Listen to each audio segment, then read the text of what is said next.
about a dream and freedom.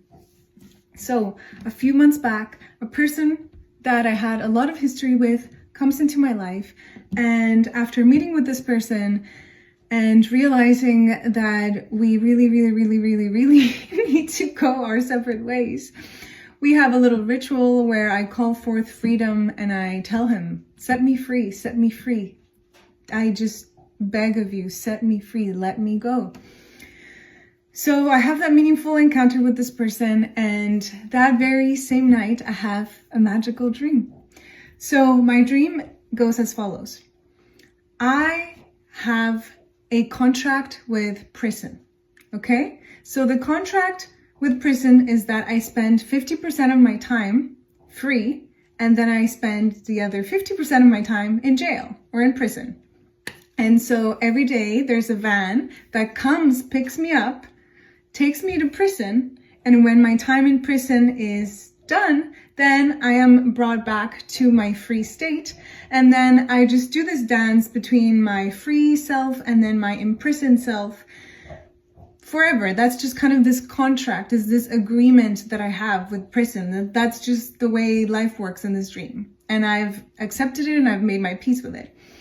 So one day in this dream, I miss the bus that comes and takes me to prison. And I'm like, oh snap, I missed the bus. That means I won't be in jail. I won't be honoring this contract that I have with jail. Like, I'll be in trouble. Holy shit, what am I gonna do? So I'm kind of worried, but I'm like, okay, hopefully nothing happens. It's gonna be okay. I'll just get in the bus tomorrow and I'll go back to prison and I'll be a good girl. So next day comes, and once again, I missed the bus again. And I'm like, oh my God, I'm gonna get in a lot of trouble. This is 2 days that I've missed the bus and I'm not going to jail. Like, I have this contract. What's gonna happen if I break the contract of being imprisoned 50% of my time? And then this keeps on repeating itself. This keeps on happening. And I just keep on missing the bus to go to prison, and I just keep on not being in prison. And I have this moment at the end of the dream where I realize, like, dude, no one cares. No one cares. There's no one holding me accountable to this so-called contract with being in prison other than me.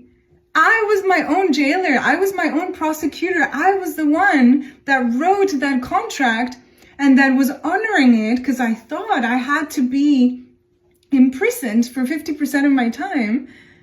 And I just thought I had to be in that miserly state.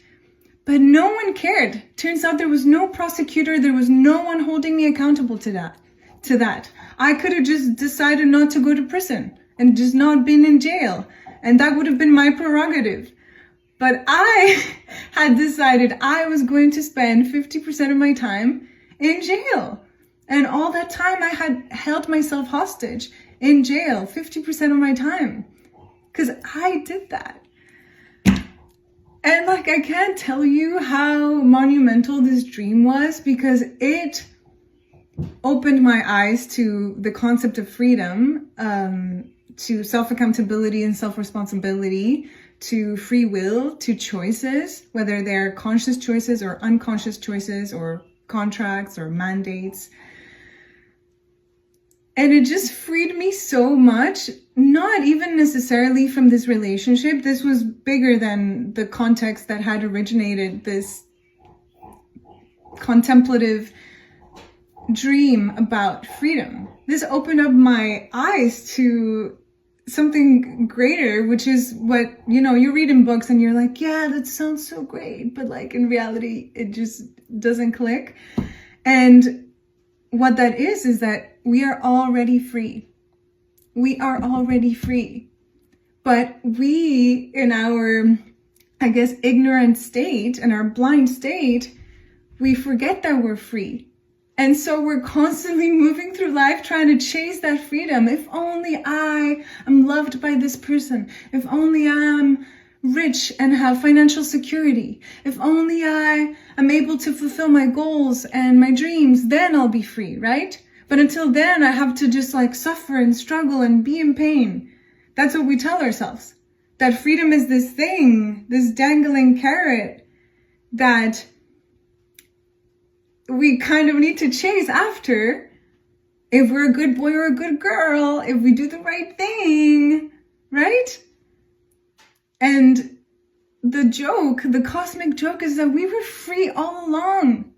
We were born free because our true essence is beyond this physical, limited, I guess, body and matrix. Yes, we are our bodies, and yes, we live in a limited reality, but our truest form, the immortal part of ourselves, is free. Our spirit, our soul, they're free. We're already free. And so we just need to remember that. The whole path to freedom is not doing good things in order to be free. The whole path to freedom is just having that dung, that like realization that we are already free. You just need to remember it. You just need to remember that you are this boundless energy that moves